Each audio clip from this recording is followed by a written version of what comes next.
Hi there, this is Ranjit, and in this video we'll be doing the full in-depth review of the Xiaomi 15, which is a compact flagship smartphone from Xiaomi. And I have actually taken my time to test out this phone, and I have used the phone for over 3 weeks, and I'll be giving you all the details, the pros and cons in this video, what it gets right, what are the things that I did not like about this smartphone. And I know some of you are very impatient, so first I'll start with the summary itself. And I have to say, overall, the Xiaomi 15 is an excellent compact smartphone with good cameras and overall performance. And I like the fact that even the base variant, that's only one variant sold in India, that also comes with 512 gigabytes of storage with 12 gigabytes of RAM. So in terms of storage and RAM, there is no compromise or anything. The general problem that we have with compact flagship smartphones is that the battery life is generally mediocre on them, and also even with regular usage, because of the compact size, etc., they generally have a little bit of heating issues. I'm happy to say that the Xiaomi 15 solves those issues, and also the camera performance is very good. So overall, it's actually a very good smartphone. But again, the devil is in the details. If you want to know all the details, stay tuned. So let's dive into the pros and cons of this smartphone. And regarding the pricing, guys, it's available in Amazon, so I'll leave the link. And I just checked before making this video, it's being sold for 65,000, but again, still there is that 5,000 rupees off if you use credit card, so it comes at around 60,000.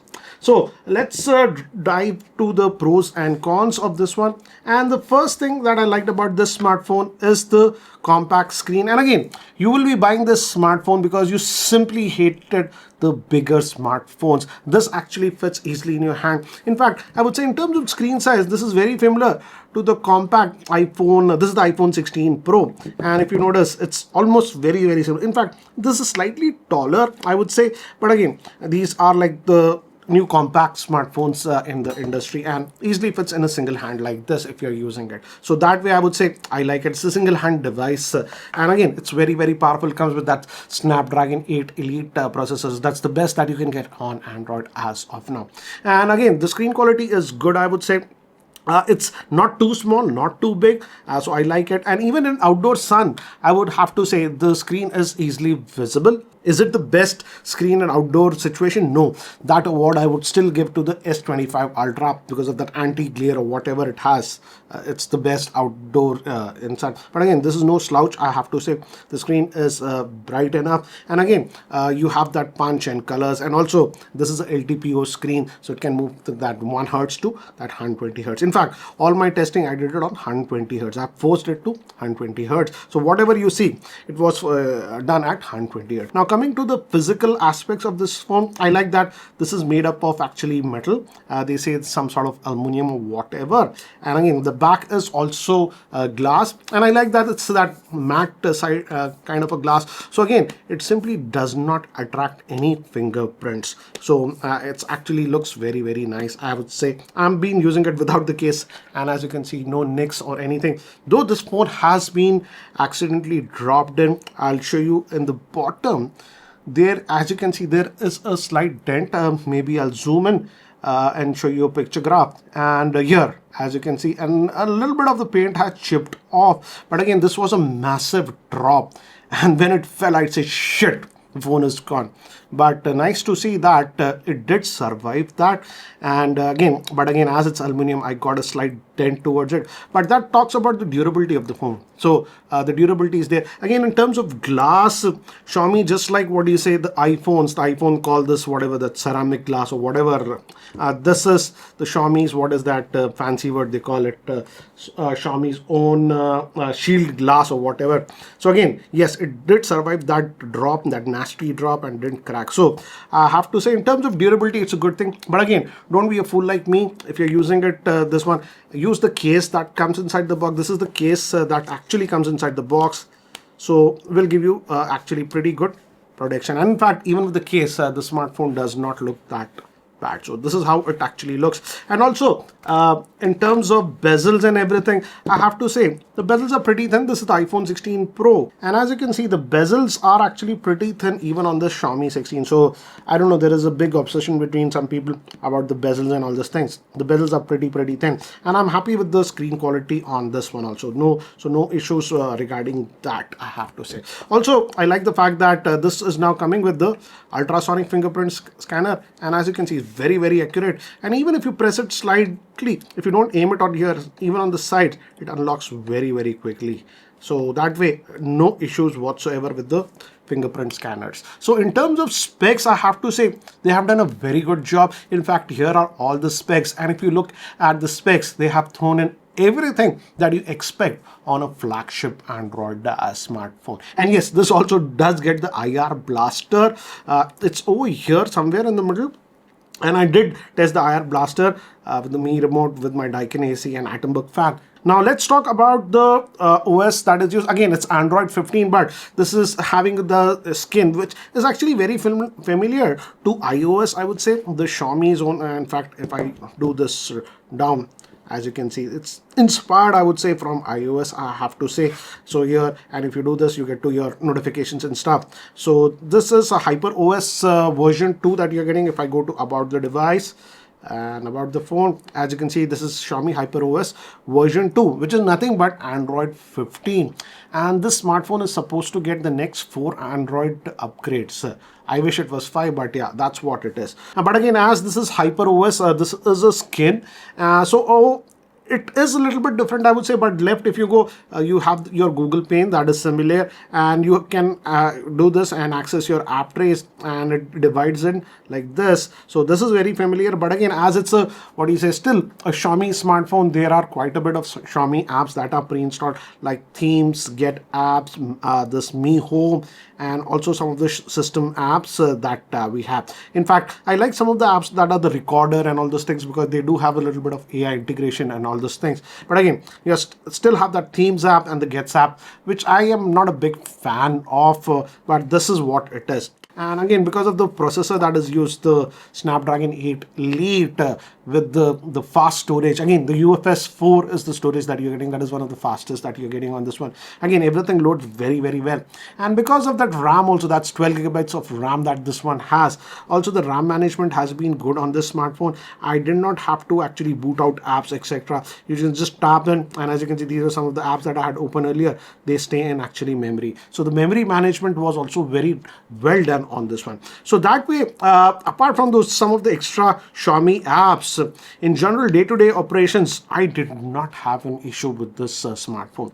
Now coming to the call quality on this one, I've been actually using this one with only a single SIM. That is my Airtel my main SIM is Airtel, so I've been using with this one for the last 3 weeks, and I did even do travel. I went to Mumbai for a day and stuff like that. And in terms of network and the call quality, I did not have any issues. The earpiece is loud and clear. There is no, what do you say, proximity sensor or anything. The voice are also very clear. So in that area, I would say Xiaomi has actually done a very good job. In fact, I would say the signal reception on this one is also particularly pretty good on this smartphone. Again, the speakerphone is also loud and clear.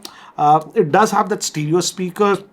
And I have to say the stereo speakers are good for a compact smartphone, and they get pretty loud. But if I have to compare the stereo speakers with the iPhone 16 Pro, then I have to say at max volume, the iPhone 16 Pro's speakers have a little bit more depth and that wide effect, I would say. At max volume, this can crack a little bit. That is what I have noticed. But apart from, again, this is nitpicking that I'm doing. But overall, good stereo speakers. But again, if I have to compare with the iPhone 16 Pro, this gets slightly better speakers at the maximum volume. One thing I was a little bit worried is that generally many of the compact smartphones, because of the size, these are actually using those flagship chips, but again, physically the size is small. So generally in thermals, they get a little bit hot. In fact, that was the problem with the Xiaomi 14. But I'm happy to say with regular day-to-day usage, the Xiaomi 15 does not get hot at all. They get just slightly warm but not hot. In fact, I have to say the iPhone 16 Pro in similar usage, regular usage, does tend to get a lot warmer to touch compared to the Xiaomi 15. So in terms of thermals, I would say this is a huge upgrade what they have done compared to the Xiaomi 14. Now coming to the battery on this one, this actually has a strange 5240 milliamp hour battery, and overall I have to say the battery life is very good, but I'm starting to say that in the MIUI, if you go to the battery stats are rubbish. Because it simply, as you can see, I've took it out from the charger, 26 hours 29 minutes, but again, no way it actually gives you the actual screen on time. So I've installed this third-party app that is called Akku Battery, and I have to say the battery life is actually very good in terms of screen on time. Anywhere from 7 hours to almost close to 10 hours you can easily get. As you can see, this is the last usage. It's been off the charger for 26 hours 30 minutes or whatever, and still we have 31% battery life left. We have used it for 5 hours 41 minutes, so easily will last me for about 7 odd hours. And according to this Akku Battery, if you continuously use the phone, the screen will last for about 13 odd hours. So realistically, I would say the battery life is very good, because when I was in Mumbai for about over a day, this was completely only on mobile data, and then also I got actually pretty good battery life. So in terms of battery life, I have to say this is one of those rare compact flagships that will not annoy you, or you have to run for the charger in the evening or something like that. Easily, I would say it lasts for a full typical day. In fact, for most situations, if you're just using it with a single SIM, it'll last you for easily for about 1.5 days.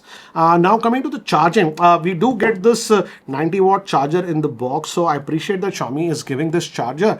But the thing is that if you really want to charge it at that full speed, then the smartphone actually gets pretty hot to touch, and by default the setting is not set to charge at full speed. So as you can see from this option, the wired charging option is actually set to standard, but if you want the full speed charging, you have to set it to top speed. But I will not recommend you to always use this top speed, because when I tested it charging with the top speed, the handset actually, if you touch it, becomes very hot. So I would suggest just leave it to the standard, and even the standard option, it is fairly fast. But again, if you really want that full speed, you have to keep it on top speed. So in this aspect, I would say the OnePlus, that warp charging or whatever they call, does a far better job. Those devices actually do not get heated up even at the fastest charging. That is something that I have noticed. And again, you will obviously buy this smartphone because it's a compact smartphone, and you also take a lot of photographs and you want that quality. And here I have to say, this smartphone does not disappoint. Again, this is also a Leica branded camera, so they have worked with Leica for the cameras, and has a triple camera setup. All the three cameras are actually a 50 megapixel, the ultra wide, the main, that is 23 mm, and the telephoto is a weird 2.8x, that is 60 mm on this one. And the front facing, spam. And yeah, the Truecaller and all those things actually work well without any issues. Again, as I was talking about, RAM management works brilliantly on this smartphone.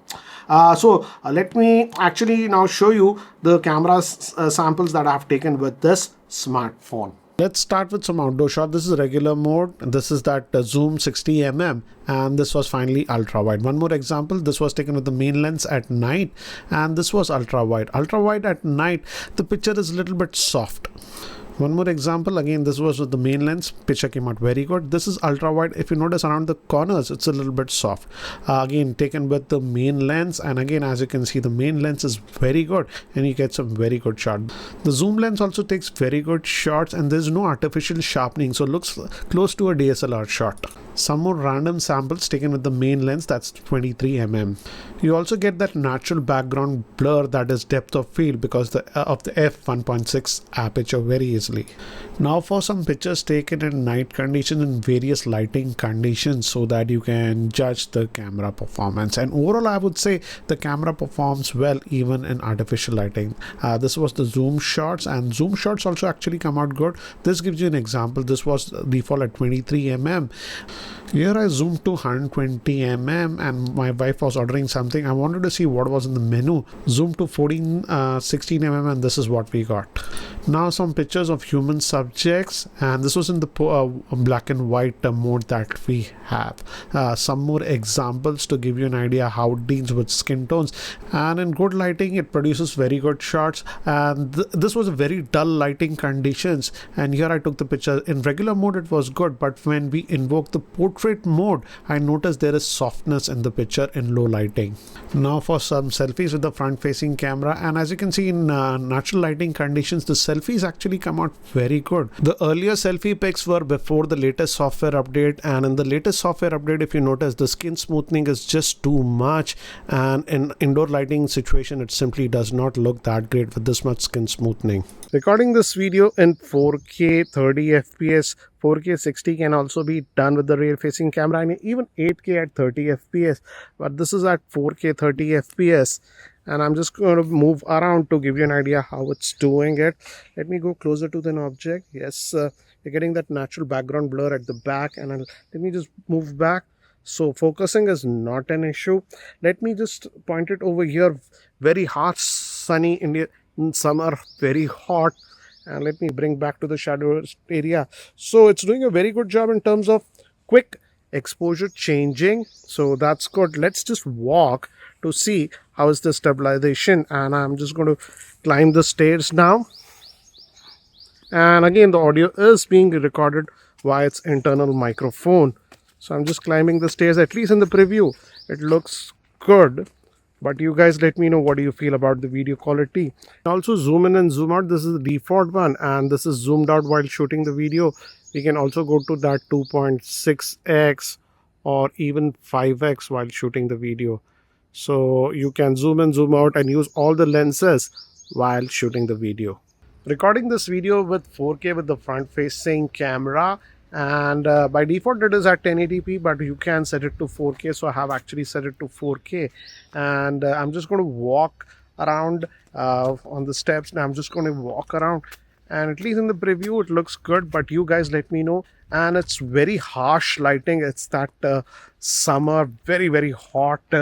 So you guys let me know how it's handling the lighting and everything. And I'm just going to walk back also, and the audio is being recorded via its internal microphone, so you can also judge the quality of the microphone, what it is.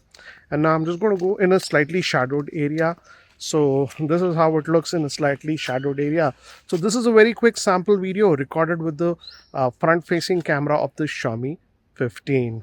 Okay, so that was regarding the camera. Certainly very good in terms of camera, but now let's talk about the cons and some of the shortcomings that I have noticed with this smartphone. I've already told you about the charging speed. If you keep it at high charging speed, the handset does tend to get pretty hot. And also while I was doing wireless charging in my car, the handset actually gets very warm to touch with wireless charging. So I will not suggest wireless charging, but again that is common with even with this one. This smartphone also, when I wirelessly charge in my car, gets super hot to touch. One thing I do not like is that with the regular usage I never had any heating issues or anything. It just gets slightly warm because it's summer, but when I was using the camera continuously, I would say for example taking 5-6 shots at a time, so maybe continuously using the camera for 1 or 2 minutes, this smartphone back can get actually pretty hot to touch. That is something that I have noticed, and immediately I picked up the Xiaomi 15 Ultra also and did the same thing. And the Xiaomi 15 Ultra, using this camera again for similar thing like 5-6 shots continuously, does not get as hot as this one. Don't get me wrong, it's not a deal breaker.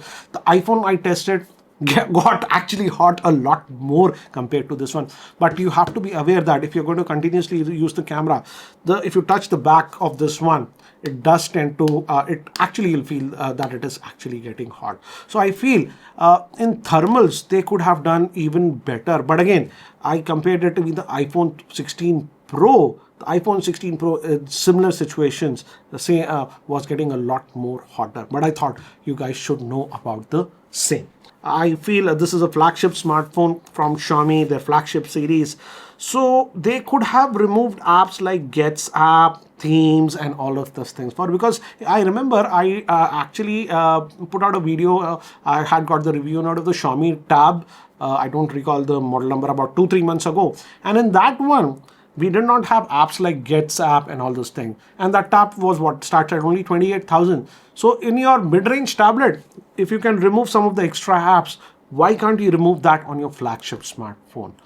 Yes, it's very easy. It takes about a minute just to disable some of the notifications that you get from the themes app, the Gets app, and all those things. But in the first place, I would say on a flagship smartphone, why bundle all these apps? Keep it as optional.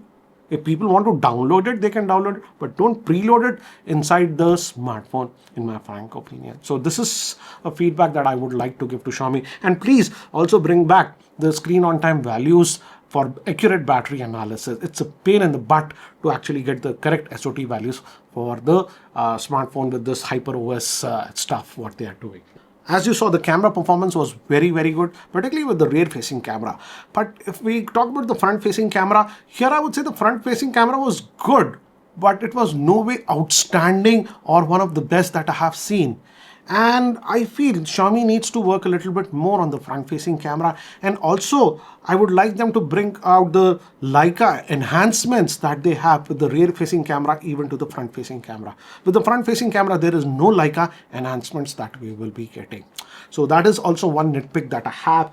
Apart from that, in the camera UI, they can easily fix with the software update. Again, you have these tabs over here, and particularly if you are using a Leica camera or something, you'll know that there is a black and white mode which gives a very dramatic pictures. But to get to that, you don't have a direct mode over here. You have to go here to the filters and scroll all the way to this Leica natural or Leica high contrast. So again, this actually takes a little bit of steps. I would say, why not just have a black and white mode over here, which makes your life a lot more easier, I would say. So this is something that they can easily fix with a software update, because I know many people who have a Leica camera like to toggle between those black and white modes and the regular modes quite a bit. But many times when I was quickly just taking the photographs, it was a hassle, and I wanted to capture the moment. By the time I went to the filters and selected that moment had passed. So that is something that I would like them to add with the software update.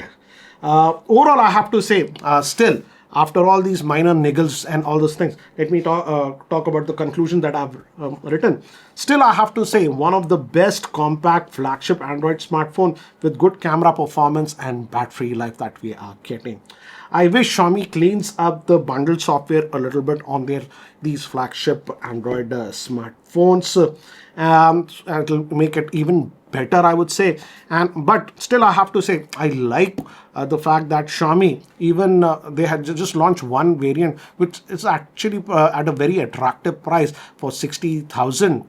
But still, they are giving that 512 gigabytes of storage and 12 gigabytes of RAM with the same. So overall, I have to say, if you are looking for a compact flagship Android smartphone that does not have that heating issues and also gets great battery life and want that great camera performance, I have to say the Xiaomi 15 stands out of the pack as of now. So certainly I can recommend to users who are looking for a compact Android flagship smartphone, the Xiaomi 15 is a very good one. But what do you guys feel about this Xiaomi 15, and what do you feel about this review? Do let me know in the comment section below. And guys, if you're still not subscribed to the YouTube channel, hit that subscribe button. This is Ranjit, and I hope to see you in my next video. Take care, guys.